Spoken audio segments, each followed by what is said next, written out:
मंत्री जी ने उड़ान स्कीम के बारे में कहा था कि उड़ान स्कीम से हवाई चप्पल वाले हवाई यात्रा कर रहे हैं। 870 रूट निर्धारित किए थे, जिसमें से 106 रूट तो डिसकंटिन्यू कर दिए 3 साल में ही। अयोध्या भी जब राम मंदिर बना था, अयोध्या की भी बहुत सारी डायरेक्ट फ्लाइट्स बनाई थी, शुरू की थी। 16 से ज्यादा मुंबई से चल रही थी, अब एक भी नहीं चल रही है। सर, आपने मुझे इस इम्पोर्टेंट बिल पे बोलने का मौका दिया, मैं आपका धन्यवाद देना चाहूँगी। नायडू जी मेरे मित्र हैं, तो मैं ज़्यादा उनके बारे में कोई क्रिटिसिज्म उनकी नहीं होगी, इस बिल को लेकर है। सर, ये जो बिल आ रहा है, मिनिस्ट्री ऑफ फिनेंस और नीति आयोग ने 2019 में जब एयरपोर्ट का प्राइवेटाइजेशन हो रहा था, उन्होंने 2019 के बिडिंग प्रोसेस को कहा था कि उसमें बहुत कमियां हैं। कमियां इस आधार पे बोली थी क्योंकि छः एयरपोर्ट जब प्राइवेटाइज हुए थे, वो सब एक ही इंसान को गए थे, एक ही ग्रुप को गए थे, जिनके पास कोई प्रायर एक्सपीरियंस नहीं था। डिपार्टमेंट ऑफ इकोनॉमिक अफेयर्स ने ये कहा था कोई भी प्राइवेट प्लेयर जो प्राइवेटाइजेशन में भागीदारी ले रहा है, उसको 2 एयरपोर्ट से ज़्यादा नहीं मिलने चाहिए। पर ये पर्टिकुलर विशेष इंडस्ट्रियलिस्ट को करीब 7 एयरपोर्ट्स मिले थे, जिसमें से 6 एयरपोर्ट्स तो 50 साल के लिए मिले हैं।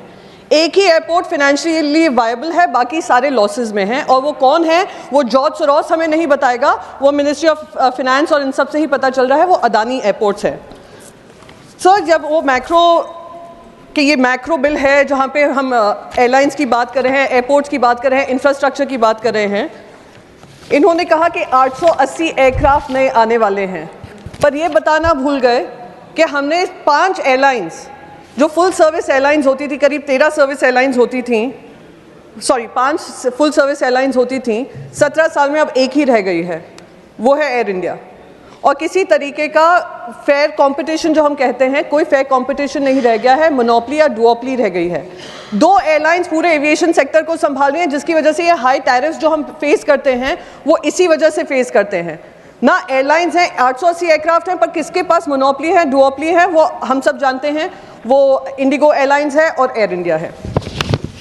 सर, दूसरा जो है कहा जाता है, जो टैक्सेस ATF फ्यूल है, 40% जो पैसेंजर फेयर होता है, वो जो फ्यूल है उसकी वजह से निर्धारित होता है। उस पर भी जो सारे इनके स्टेट्स हैं, जिस तरीके से उस पर टैक्सेस लगते हैं, उस पर भी किसी तरीके की कार्रवाई नहीं की गई है कि जनता को राहत मिले। मंत्री जी ने उड़ान स्कीम के बारे में कहा था कि उड़ान स्कीम से हवाई चप्पल वाले हवाई यात्रा कर रहे हैं। अभी महाराष्ट्र के भी एक MP बता कर गए हैं कैसे उड़ान भर रहे हैं। 870 रूट निर्धारित किए थे, जिसमें से 106 रूट तो डिसकंटिन्यू कर दिए 3 साल में ही।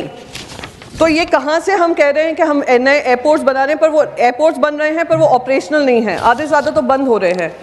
8 एयरपोर्ट्स अंडर दी उड़ान स्कीम आर नॉट ऑपरेशनल। कौन से हैं? तेजपुर, पोरबंदर, हिसार, बिदर, पौंडीचेरी, पठानकोट, पैक्योंग एंड कुशीनगर, ये वाले ऑपरेशनलाइज ही नहीं हुए हैं।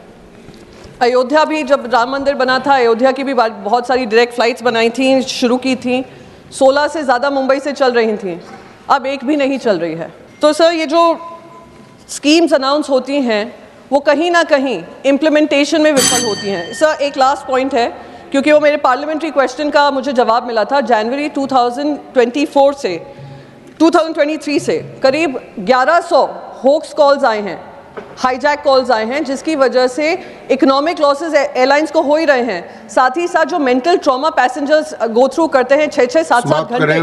सर, एक ही सेकंड लूंगी, बस वो बताना चाह रही हूँ कि खास करके मुंबई और दिल्ली एयरपोर्ट्स को प्रभावित करते हैं, एयरलाइन सेक्टर को प्रभावित करते हैं। उसका इकोनॉमिक लॉस कितना है, किस तरीके से हम उसको हैंडल करेंगे, ये सारी चीज़ें निर्धारित करना ज़रूरी है। ये इन्हीं शब्दों के साथ मैं कहूँगी कि विधेयक बिल अच्छा है, पर उसको और पुख्ता बनाया जा सकता है। Thank you so much. धन्यवाद।